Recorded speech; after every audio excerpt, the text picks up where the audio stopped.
Hi everybody, welcome to Yoga for Your Low Back. I read recently that 80% of Americans at one point in their life will suffer from low back pain, and I know this personally because my husband suffers from low back discomfort, and after watching him for so long, I have a real heart for you guys that suffer and hurt in that area because it can be really hard to live with. So I hope that this little yoga practice will help you because it's really helped him, and it just isn't worth it, to walk around in pain all the time. So I hope that this will be a benefit to you in some way. We're going to start off on our back, and I want you to pay close attention to your breath because that is a crucial part of this practice. So go ahead and come on down, and I want you to relax. I want you to relax the whole time if you can. So go ahead and relax onto your back, bending the knees, placing the feet about hip width apart. Shoulders are really pressing into the mat and your palms are facing up. And we're going to do just a couple rounds of breath. So I want you to close your eyes and feel the back of your head become really heavy on the ground. And take a long, deep, full cleansing breath in, allowing it to fill the body and place it right into where any tension or tightness is. It really helps. And then slowly let it out.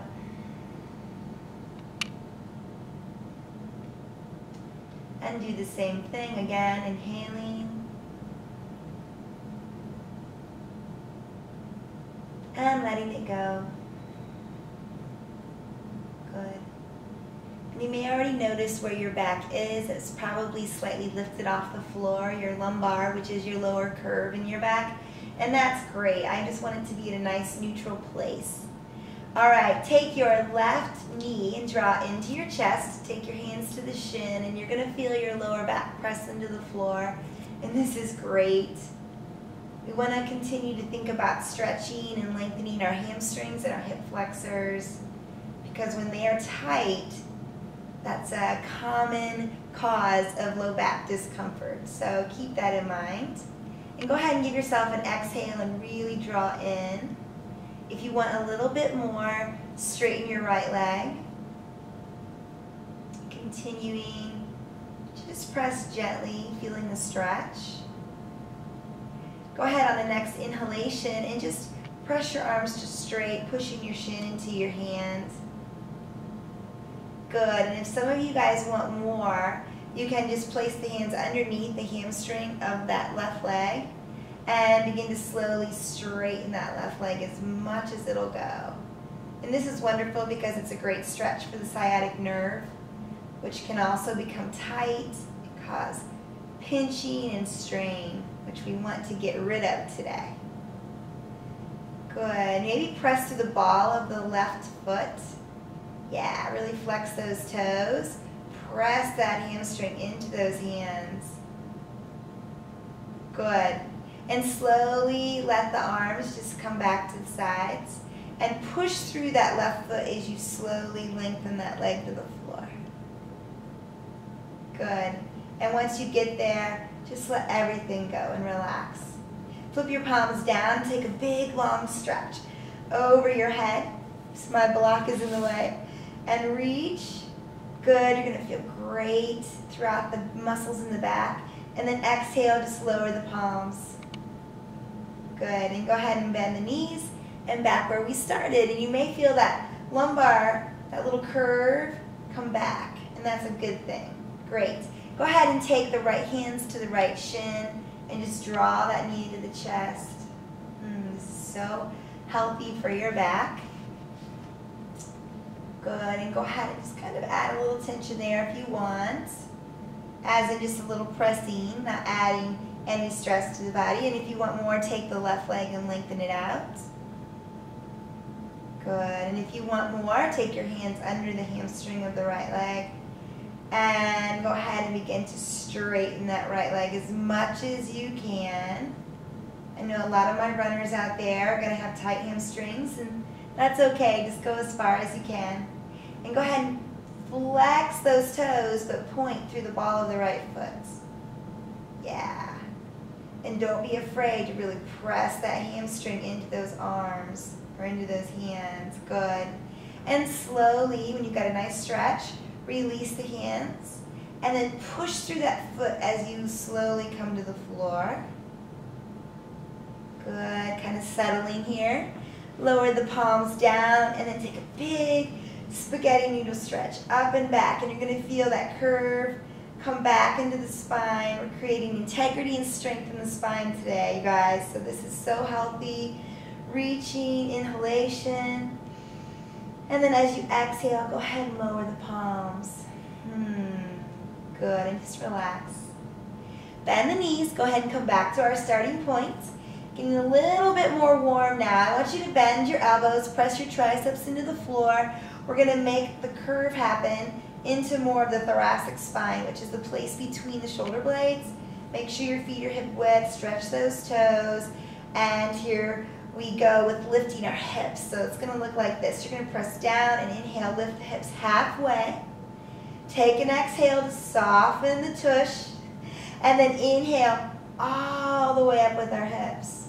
And this is fantastic. You can kind of walk your shoulders under you if you want a little bit more. Keep in mind, I heard this once described as placing a tomato underneath your chin, and you don't want to make ketchup. You want to keep that tomato from crushing. So just breathing here. Inhale, lengthening the knees forward, lifting the hips up. And then slowly exhale, lowering one vertebrae at a time to the floor.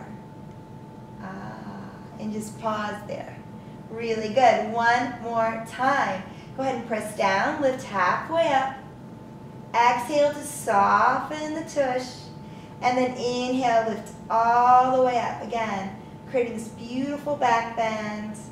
Length through the lower back. Press through the heels, inhale, don't make ketchup.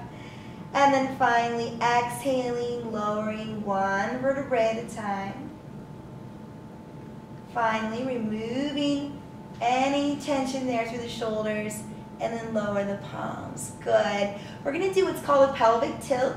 It's a little interesting to describe, but it's amazing for the lower back. Think of your pelvis as like a bowl of soup. And we're basically going to tilt it forward, creating that arch in the back, so the soup kind of spills out the front. And then as you exhale, compress your lower back into the mat, tilting the pelvis back. Good, and then do that one more time. Just a little tilt forward.